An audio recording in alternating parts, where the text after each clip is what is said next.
D K ಅವರು ನಿನ್ನಷ್ಟು ನಾವು ಮೊದಲೇ ಹೇಳಿದೆ, ಅಷ್ಟೊಂದು ನಾವು ರಾಜಕೀಯವಾಗಿ ಭಾಳ ಬೆಳೆದಿಲ್ಲಪ್ಪ. ನಾನು ಇನ್ನೂ ಸ್ವಲ್ಪ ನಿಮ್ಮ ಹಿಂದೆಲೇ ಇದ್ದೀನಿ, ಭಾಳ ನಿಮಗಿಂತ ಮುಂದೆ ಹೋಗೋದು ಬೇಡ. ನಾನು ಓವರ್ಟೇಕ್ ಮಾಡೋ ಅಂಥ ಆಸಕ್ತಿನೂ ಇಲ್ಲ. ನಾನು ನಿಮ್ಮಷ್ಟು ಬುದ್ಧಿವಂತ ಆಗೋದು ಬೇಡ, ಇಷ್ಟರಲ್ಲೇ ಕೆಲಸ ಮಾಡೋಣ. ಆದರೆ ಶಿವರಾಜ್ ಸಿಂಗ್ ಚೌಹಾಣ್ ಅವರು ಅವ್ರು 1 ವರ್ಷದ 3 ತಿಂಗಳು ಮಂತ್ರಿ ಆದಮೇಲೆ 10 ಬಾರಿ ಫೋನ್ನಲ್ಲಿ ನನಗೆ ಸಂಪರ್ಕಕ್ಕೆ ಬಂದಿದ್ದಾರೆ. ಯಾವಾಗ ಫೋನ್ ಮಾಡಿದ್ರು 2 ನಿಮಿಷಕ್ಕೆ ಫೋನ್ ರಿಸೀವ್ ಮಾಡಿದ್ದಾರೆ. ಮೊನ್ನೆ ಮಾವು ವಿಚಾರದಲ್ಲೂ ಅವರೇನೆ ನಮಗೆ ಕ್ಲಿಯರ್ ಮಾಡಿ 1 ನಿಮಿಷ ಇದೆ ದಯಮಾಡಿ ಕ್ಲಿಯರ್ ಮಾಡಿಕೊಟ್ಟಿದ್ದಾರೆ. ಆದರೆ ನಡ್ಡಾ ಅವರು ಸಿಕ್ಕದೇ ಇದ್ದರೆ ನಾನೇನು ಮಾಡಲಿಕ್ಕಾಗುತ್ತೆ? ನಾನು 2-3 ಬಾರಿ ಪ್ರಯತ್ನ ಮಾಡಿದಾಗ ಸಿಕ್ಕಿಲ್ಲ. ಬಟ್ ಆದರೆ ಮೇಯ್ನ್ ಇದಕ್ಕೆ ಅಗ್ರಿಕಲ್ಚರ್ ಮಿನಿಸ್ಟ್ರೇ ಅಲೋಕೇಶನ್ ಕೊಡ್ತಾರೆ. ಅದರಿಂದ ಅಗ್ರಿಕಲ್ಚರ್ ಮಿನಿಸ್ಟ್ರನ್ನ ಪರ್ಸನಲ್ ಆಗೂ ಹೋಗಿ ಭೇಟಿ ಮಾಡಿದ್ದೀನಿ, ಫೋನ್ ಮೂಲಕನೂ ನಾನು ಭೇಟಿ ಮಾಡಿದ್ದೀನಿ, ರಿಕ್ವೆಸ್ಟ್ ಮಾಡಿದ್ದೀನಿ. ಅದಲ್ಲದೆ ಪ್ರತಿ ಸೆಕ್ರೆಟ್ರಿಗೆ, ನಮ್ಮ ಚೀಫ್ ಸೆಕ್ರೆಟ್ರಿ, ನಮ್ಮ ಸೆಕ್ರೆಟ್ರಿ, ನಾನು, ನಮ್ಮ ಕಮಿಷನರು ನಿರಂತರವಾಗಿ ಅವ್ರ ಜೊತೆ ಸಂಪರ್ಕದಲ್ಲಿದ್ದೀವಿ. ಆ ಥರದ್ದೇನು ನಮ್ಮ ಸಂಪರ್ಕದ ಕೊರತೆ ಇಲ್ಲ. ಇಡೀ ರಾಷ್ಟ್ರದಲ್ಲಿ ಕೊರತೆ ಇದೆ. ನೀವೇ ಹೇಳ್ದಂಗೆ ಇರಾನು, ಚೈನಾ ಇವೆಲ್ಲ ಹಲವಾರು ಕಾರಣಕ್ಕೆ ಇಡೀ ರಾಷ್ಟ್ರದಲ್ಲಿ 1 ನಿಮಿಷ ಇರ್ರಿ, ಸಮಾಧಾನ. ಇಡೀ ರಾಷ್ಟ್ರದಲ್ಲಿ ಕೊರತೆ ಇದೆ. ನಮಗೂ ಸಹ ಕಡಿಮೆ ಕೊಟ್ಟಿದ್ದಾರೆ. ನಮ್ಮಲ್ಲಿ ಎಲ್ಲ ಕಡೆನೂ ಗಲಾಟೆ ಆಗ್ತಾ ಇದೆ. ಸೊ ನಮ್ಮಲ್ಲೂ ಸ್ವಲ್ಪ ಇದಾಗ್ತಾ ಇದೆ. ನೀವು ಹೇಳಿದ್ರಿ 90,000 ಇದೆ ಅಂತ. 90,000 ಇದೆ. 90,000 ನಮ್ಮ ಕಂಟ್ರೋಲಲ್ಲಿ, ನಮ್ಮ ಟ್ರಂಕಲ್ಲಿ ಇಲ್ಲ. ಇಡೋ 5,000 ಅಂಗಡಿಗಳಿದಾವಲ್ಲ, 10,000 ಅಂಗಡಿಗಳಲ್ಲಿ ಅಲ್ಲಲ್ಲೇ ರಿಟೇಲ್ ಸ್ಟಾಪು, ಹೋಲ್ಸೇಲಲ್ಲಿ ಇದೆ. ಅದನ್ನು ನಾವು ಅಲ್ಲಿಂದ ಇಲ್ಲಿಗೆ, ಇಲ್ಲಿಂದ ಅಲ್ಲಿಗೆ ಮಾಡಲಿಕ್ಕಾಗಲ್ಲ. ಬರ್ತಾ ಇರ್ತಕ್ಕಂಥ 10,000 20,000 ಪ್ರತಿ ದಿವಸ ನಮ್ಮ ಪೋರ್ಸಬಲಿ ನಾವು ಅಟೆಂಡ್ ಮಾಡ್ತಾ ಇರ್ತಕ್ಕಂಥದ್ದು ಕೇಂದ್ರ ಸರ್ಕಾರದಿಂದ ಬರುತ್ತಲ್ಲ, ಅದನ್ನು ನಾವು ಎಲ್ಲೆಲ್ಲಿ ಪ್ರಾಬ್ಲಮ್ ಇದೆ ಅಲ್ಲಲ್ಲಿ ಕಳಿಸ್ತಾ ಇದ್ದೀವಿ. ಸೊ ಜೊತೆಗೆ ಪ್ರತಿ ಜಿಲ್ಲೆಗೆ ಅಲೋಕೇಶನ್, ದಾವಣಗೆರೆಗೆ ಹೇಳಿದ್ರು ಯಜಮಾನರು, ದಾವಣಗೆರೆಗೆ 43,000 ಇಲ್ಲಿವರೆಗೆ ರಿಕ್ವೈರ್ಮೆಂಟ್ ಇತ್ತು. 44,000 ಬೇಡ. ಈಗ ನೀವು ಎಷ್ಟು ಮಂದಿ ಮೇಲೆ ಆಕ್ಷನ್ ತಗೊಂಡಿರಿ ಹೇಳ್ರಿ, ಅದನ್ನ ಹೇಳ್ತೀವಿ. ಶಾರ್ಟೇಜ್ ಆಗಿದೆ, ರೈತರ ಹಾಕಾರ ಮಣ್ಣು ತಿನ್ನತ್ತಾರ, ನಮ್ಗ ವಿಷ ಕೊಡ್ರಿ ಅಂತ ಹೇಳ್ತಾ ಇದಾರೆ. ನೀವು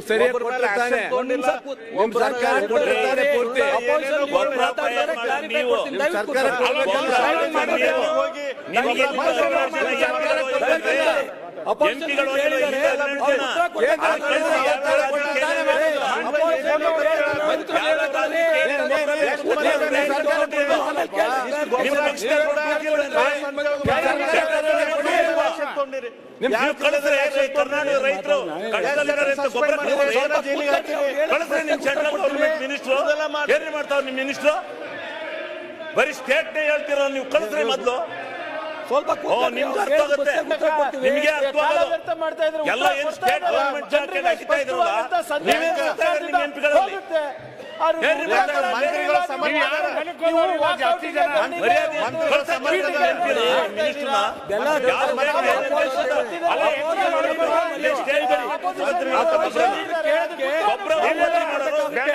ಕೇಂದ್ರ ಸರ್ಕಾರದವರು ಸಂಬಂಧ ಸರಿಯಿಲ್ಲ.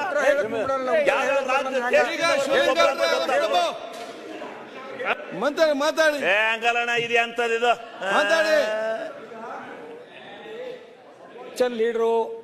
ಈಗ ಬೆಲ್ಲದವರು ಅಪೋಸಿಷನ್ ಲೀಡ್ರ್ ಹೇಳೋದನ್ನ ಬಿಟ್ಟು ಅವ್ರು ಓವರ್ಟೇಕ್ ಮಾಡಕ್ಕೆ ಹೋಗ್ತಾವ್ರೆ. ನಾನು ಅಪೋಸಿಷನ್ ಲೀಡ್ರ್ ಹೇಳೋದಕ್ಕೆ ನಾನು ಕ್ಲಾರಿಫಿಕೇಶನ್ ಕೊಟ್ಟ ಮೇಲೆ ನಮ್ಮ ಪ್ರಿಯಾಂಕರ್ ಹೇಳ್ದಂಗೆ ನೀವೇನು ಬೇಕಾದ್ರೂ ಹೇಳಿ, ಬೈಕಟ್ ಮಾಡ್ತಿರೋ ಅಕ್ಸೆಪ್ಟ್ ಮಾಡ್ತಿರೋ ಅದು ನಿಮಗೆ ಬಿಟ್ಟದ್ದು. ನಾವು ಇಲ್ಲಿವರೆಗೆ ಎಷ್ಟು ಕೇಸ್ ಹಾಕಿದ್ದೀನಿ ಅಂತೂ ಹೇಳಿದ್ದೀನಿ. ನಾನು ಎಷ್ಟು ಕೇಸನ್ನು ನಾವು ಈ ಸಾಕಿದ್ರೆ ಗೋಲಿಬಾರ್ ಮಾಡಿಲ್ಲಲ್ಲ, ಮಾಡಿದ್ವಿ. ಬಟ್ ಗೋಲಿಬಾರ್ ಮಾಡೋ ಅಂತ ಪರಿಸ್ಥಿತಿ ಬರೋದು ಬೇಡ. ಮಾಡಿಲ್ಲಲ್ಲ, ಕೇಸ್ ಹಾಕಿದ್ದೀರಿ, ಗೋಲಿಬಾರ್ ಮಾಡಿಲ್ಲ ಅಂತ ಹೇಳಿದೆ. ಯಾಕಂದ್ರೆ ಗೋಲಿಬಾರ್ ಮಾಡಿದ್ರಲ್ಲ ಇದೇ ರೈತರ ಮೇಲೆ. 1 ನಿಮಿಷ ನೆನಪಿರ್ಬೇಕಲ್ಲ ಅವ್ರಿಗೆ. ಆಯ್ತು, ಮುಗಿಸಿ ಪ್ಲೀಸ್. ನಿಮಿಷ ಬಿಜೆಪಿ ಸರ್ಕಾರದಲ್ಲಿ ಗೋಲಿಬಾರ್ ಆಗಿರೋದು ಸರ್. ಕ್ಲಾರಿಫಿಕೇಶನ್ ಹೋಗದೆ ತಪ್ಪಾಗುತ್ತೆ.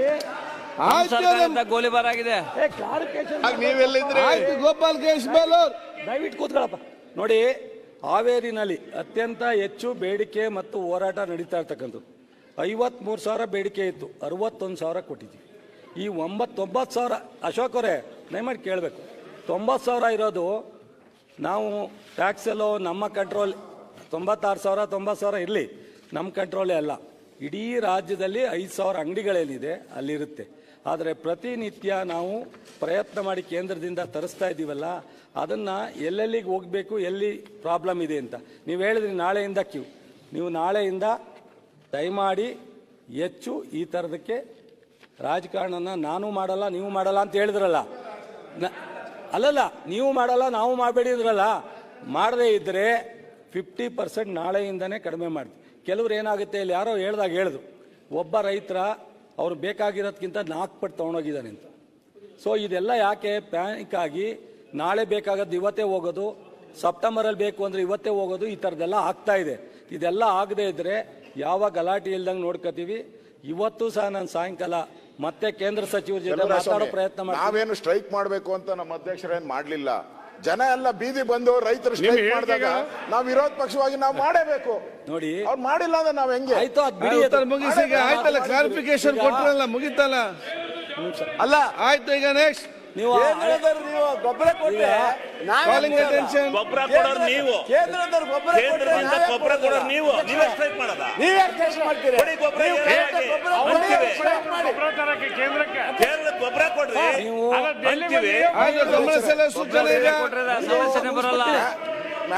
ಅಶೋಕ್ ಮ್ಯಾನೇಜ್ ಮಾಡಬೇಕಾಗಿತ್ತು. ಮುಗಿಸ್ಬಿಡ್ತೀನಿ. ನೋಡಿ, ಇಲ್ಲ ನೋಡಿ, ಗಮನ ಸೆಳೆಯುವ ಸೂಚನೆ. 96,000 ನಿಮ್ಮ ಹತ್ರ ಇದೆ. 96,000 ಇದ್ರು ಮ್ಯಾನೇಜ್ ಬಾಲಕೃಷ್ಣ ಅವರೇ, ಮ್ಯಾನೇಜ್ ಮಾಡದೆ 77,000 ಕೊಟ್ರೆ, 2,77,000 ಕೊಟ್ರೆ ಇದಕ್ಕಿಂತ ನೀವು ಎಲ್ಲ ಕಳಿಸ್ತೀವಿ. 2,77,000 ಎಲ್ಲ ಕಳ್ಸೋದು.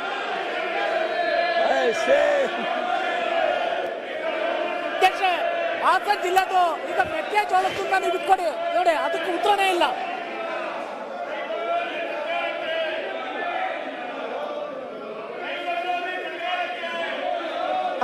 ಸರ್ ಅಧ್ಯಕ್ಷರೇ, ಒಂದ್ ನಿಮಿಷ ನಿಜಾಂಶನ ಈಗ ಅಧ್ಯಕ್ಷರೇ, ಪ್ರತಿ ಅಂಕಿ ಅಂಶ ಕೊಟ್ಟೆ. ನಾನು ಯಾಕೆ ಕೇಂದ್ರ ಸರ್ಕಾರನ ಟೀಕೆ ಮಾಡ್ಲಿಕ್ಕೆ ಹೆಚ್ಚು ಒಂದ್ ನಿಮಿಷ ಪ್ಲೀಸ್ ಟೀಕೆ ಮಾಡಕ್ ಹೋಗ್ಲಿಲ್ಲ ಅಂದ್ರೆ, ಎಲ್ಲ ವಿಚಾರದಲ್ಲಿ ರಾಜಕಾರಣದಲ್ಲಿ ಎಷ್ಟೋ ಅನ್ಯಾಯ ಆಗಿದೆ. ಮಾದಾಯಿನಲ್ಲಿ ಏನಾಗಿದೆ, ಬೆಂಗಳೂರು ಅಭಿವೃದ್ಧಿಗೆ ಕೊಡ್ತೀನಿ ಅಂತ ಏನು ಕೊಟ್ಟಿಲ್ಲ, ಮತ್ತು ಟ್ಯಾಕ್ಸಲ್ಲಿ ಏನು ವ್ಯತ್ಯಾಸ ಇದೆ, ತಾರತಮ್ಯ ಇದೆ. ಕೇಂದ್ರ ಸರ್ಕಾರ ಆಲ್ಮಟ್ಟಿನಲ್ಲಿ ಏನು ವ್ಯತ್ಯಾಸ ಇದೆ. ಕಳೆದ 2 ವರ್ಷದಲ್ಲಿ ನಮ್ಮ ಮುಖ್ಯಮಂತ್ರಿಗಳು ನಾವು ಪ್ರತಿಭಟನೆ ಮಾಡಿದ್ದೀವಿ. ಮುಖ್ಯಮಂತ್ರಿಗಳು ಈ ನಬಾರ್ಡಲ್ಲಿ ಲಾಸ್ಟ್ ಟೈಮು ಎಷ್ಟು ಕಡಿಮೆ ಕೊಟ್ಟರು, ರೈತರಿಗೆ ಕೊಡ್ತಕ್ಕಂಥ ನಬಾರ್ಡ್ ಯೋಜನೆಯಲ್ಲಿ ಎಷ್ಟು ಹಣ ಕಡಿಮೆ ಕೊಟ್ಟರು. ಇದೆಲ್ಲ ಇದ್ರೂ ನಾವು ಯಾಕೆ ಸಾಫ್ಟ್ ಆಗಿದ್ದೀವಿ ಅಂದರೆ, ಘರ್ಷಣೆಗೆ ಹೋಗಿ ನಮ್ಮ ರಾಜ್ಯದ ರೈತರಿಗೆ ತೊಂದರೆ ಆಗೋದು ಬೇಡ ಅಂತಿದ್ದು. ಇವರು 2,77,000 ಕೊಟ್ಟರೆ ಇವತ್ತು ಅವ್ರ ಮನೆಗೂ 5 ಮೂಟೆನ ಎಕ್ಸ್ಟ್ರಾ ಕಳ್ಸಿಕೊಡ್ತಾರೆ. ಅಶೋಕ್, 2,77,000 ಕೊಟ್ಟರೆ ಮನೆಗೂ 5 ಮೂಟೆನ ಕಳಿಸ್ತೀವಿ. ರೈತರು ಪ್ರಾಮಾಣಿಕವಾಗಿ ರೈತರು ಗಲಾಟೆಗೆ ರೆಡಿ ಇಲ್ಲ.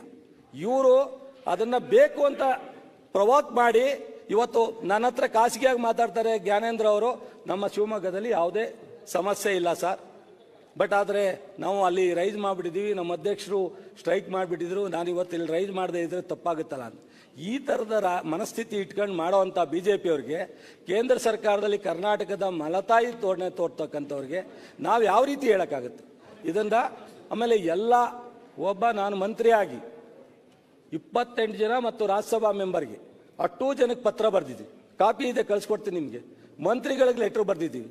ಶಿವರಾಜ್ ಸಿಂಗ್ ಚೌಹಾಣ್ ಅವರು 3 ಬಾರಿ ಮುಖ್ಯಮಂತ್ರಿ ಆಗಿದ್ದರು ಮಧ್ಯಪ್ರದೇಶದಲ್ಲಿ. ಅವರಿಗೆ ನಾನೇ ಪರ್ಸನಲ್ ಆಗಿ ಹೋಗಿ ಭೇಟಿ ಮಾಡಿದ್ದೀನಿ. ಅದಲ್ಲದೆ ನಾನು 3-4 ಸಾರಿ ಈ ವಿಚಾರದಲ್ಲಿ ಫೋನಲ್ಲಿ ಮಾತಾಡಿದ್ದೀನಿ. ಇನ್ನೂ ಇವರಿಗೆ ನಾವು ರಾಜಕಾರಣ ಮಾಡಲ್ಲ ಅಂತಾರಲ್ಲ, ವಾಕೌಟ್ ಮಾಡ್ತಾರಲ್ಲ, ಇಷ್ಟೊಂದೆಲ್ಲ ಅವ್ರು ಕೇಳಿರ್ತಕ್ಕಂಥ ವಿಚಾರಕ್ಕೆ ಎಲ್ಲ ಕ್ಲಾರಿಫಿಕೇಶನ್ ಕೊಟ್ಟರು. ಇವ್ರ ಮನಸ್ಥಿತಿ ಏನಿದೆ, ಯಾವುದೂ ಅವ್ರು ನಮ್ಮ ಸರ್ಕಾರನ ಟೀಕೆ ಮಾಡಲಿಕ್ಕಾಗಲ್ಲ, ಯಾವುದೂ ಸಹ ಭದ್ರಾಗಿ ನಮ್ಮನ್ನು ಪ್ರಶ್ನೆ ಮಾಡಲಿಕ್ಕಾಗಲ್ಲ.